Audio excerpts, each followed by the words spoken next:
Hey everyone, my name is Sandeep and today I will be solving LeetCode problem 2170 minimum operations to make the array alternating.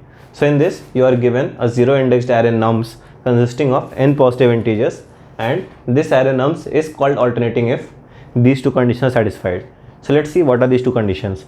The first condition says that all the elements at even indexes should be same and all the elements at odd indexes should be same.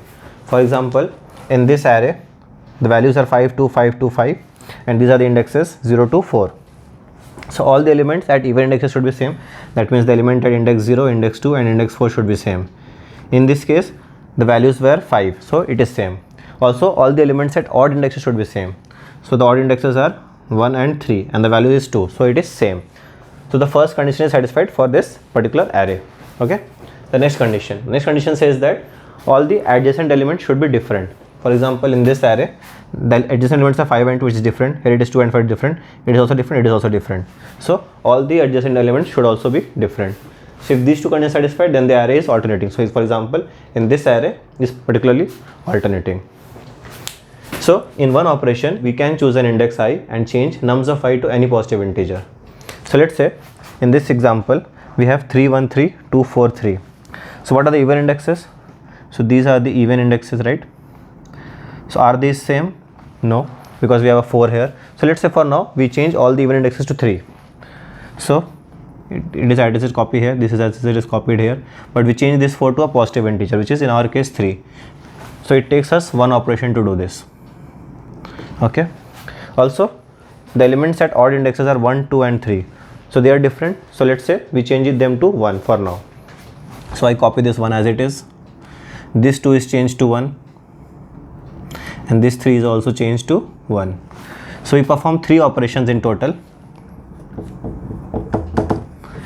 And if you see, this array is now alternating. Why? Because all the elements at even indexes are same and all the elements at odd index are also same, and every adjacent element is different. So this array is now alternating and we needed 3 operations to do this. So that's what the problem says. We have to return the minimum number of operations to make the array alternating. The length of the array can be 10 to the power 5. So if you want to think of solution by yourself, pause the video here, else let's move on. So the best way to solve this problem is to eliminate all the conditions first and then try to add them back one by one and then try to approach to a solution. So let's see. In this case we had 2 conditions. So let's eliminate both of them. Now we simply have an array where we want to make all the array elements equal. And what is the operation that we can perform? It's simply we can pick an index and change that element to any positive integer. So let's see an example. Here we have an array which has 3, 1, 3, 2, 4, 3 as the values, and we want to make all the array elements equal. We can go greedy here and not change the element which has occurred maximum number of times. So we will change this 1, this 2 and this 4. So what will we change? We will change these values to 3 itself. So in that case, what is the minimum number of operations that we perform? It's nothing but the length of the array minus frequency of the element which has occurred maximum number of times. So it's length of the array minus first max. We denote this as first max. So in this case, the length of the array was 6. And what is the frequency of the element which has occurred maximum number of times? 3 has occurred maximum number of times in this array and it has occurred 3 times. So what is the number of operations? 3 operations. So we need 3 operations, this, this and this, to change these 3 values to 3, and we can make all the elements equal. Tell me in the comments why this greedy approach works. Okay, so let's move ahead. Now let's try to add this condition back. So what was the condition? All the elements at even index should be same and all the elements at odd index should be same. So for this array, what are the elements at even indexes? So this 3 and this 4 are the elements at even indexes. And what are the elements at odd indexes? This 1, this 2 and this 3. These are the elements at odd indexes. So now we have an array and we want to make all the array elements equal. So we have a similar situation like this. So we can apply the same formula here, which is nothing but the length of the array minus what is the frequency of the element which has occurred maximum number of times. So 3 has occurred maximum number of times and the frequency is 2. So we take one operation. We can simply change this 4 to a 3 and make all the elements equal. Here, what is the length of the array? It's 3 again. And what is the frequency of the maximum occurring element? Here all the elements have occurred equal number of times. So we can pick any one. So let's say for now we choose 3. So the frequency of 3 is 1. So it will take 2 operations to make all the array elements equal. So in this case we will change this 1 to a 3, this 2 to a 3 as well. So let's now try to add the second condition back and see how we approach this problem. So in this array, these are the elements at even index and these are the elements at odd index. we have already seen that one operation is needed to make all these array elements equal. How? It's nothing but the length of this entire array minus the frequency of the element which has occurred maximum number of times, which is 3 here, and it has occurred 2 times. So 3 minus 2 is 1. So we will simply have 3 here, and we change this 4 to a 3, which is the one operation that we need here. In this case, all the elements have occurred equal number of times, so we can randomly pick any of the values. So let's say 2. So we'll change all the elements to 2. So here this 1 is changed to a 2, this 2 is copied, and this 3 is also changed to a 2. So that's why we need 3 minus 1, 2 operations here to make all the elements equal. So once we have made all the elements equal, let's call the elements at this index as E, because E is same here, right? Similarly, let's call the elements that we made here as E dash. So E dash is nothing but 2 in this case, and it's 3 in this case, correct? So ideally there are two possible scenarios. Either this E and E dash are same or they are different. So let's say case 1. So case 1 is when E and E dash are different. So when it is different, this condition is already satisfied. How? Because we know these additional elements will be different. Because all these elements are E dash, all these elements are E, and if these two are different, then these additional elements will always be different. So when E is not equal to E dash, we already have the answer, and that's what we need to generalize now. So what is the answer? It is something about sum of these two. So what was the value here? It's nothing but the length of this even array minus the frequency of the element which has occurred maximum number of times in this array.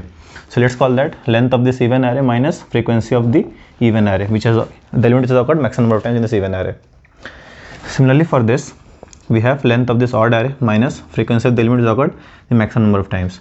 So we have called that length of odd array minus frequency of odd. So if you see, length of even plus length of odd is nothing but the length of this entire array. So we have removed these two and we have denoted it as length of num, which is nothing but the array itself. So length of nums minus frequency of the element which has occurred maximum number of times in the even array minus frequency of the element which has occurred the maximum number of times in the odd array. So we take this subtraction common and we have f of even plus f of odd. So that's the formula that I've written here. So now case 2, when the maximum elements are same. So let's say in this case we converted everything to a 3. So because 3 is also the element which has occurred maximum number of times, so we can convert this to a 3. So we just copy this and we change these two values. So still we will have two operations. So but in this case our E and E dash will be same, because E dash is also 3, E is also 3. So what do we do now? Now this condition is violated because the adjacent elements are same. So what do we do in such a case? It's simple. Instead of changing it to the first maximum, can we change it to the second maximum element, because we are already going greedy, right? So instead of taking the maximum element, we take the second maximum element and we change everything to that. So now arises two possible scenarios. So what are the scenarios? So either we take the maximum element that has occurred in this even array with the second maximum in this odd array only when the case is E and E dash are same, or the second scenario is we take the second maximum element from this even array with the maximum element that has occurred here in the odd array. So we take either of these and the final answer is nothing but length of this entire array minus maximum of either of x1 or x2, but this is x1, this is x2. Why we have taken max? The reason is we want to minimize this entire value, minimize the number of operations. So that's why we have taken max here, because we are subtracting this entire part. So that's the overall idea of the problem. We simply need to break this entire array into two parts, even and odd, and we need three values for each of these: the element that has occurred the maximum number of times, the count of element, and the count of element that has occurred the second maximum number of times. So we need three values from each of these arrays, and next we can just check if this E and E dash are not same, then simply this is the answer. Else if these are same, then simply calculate this particular answer. So the time complexity for this entire problem is O of n, where n is nothing but the length of this entire array, and space complexity is also O of 10 to the power 5, because we need to have the frequency of these values, how many times these elements have occurred, and these elements can range from 0 to 10 to the power 5. So that is the overall problem. If you want the entire code, it's given in the description below. If you have any doubts, you can ping on the Discord server. The link is also given in the description. If you have learned something from this video, feel free to like, share and subscribe.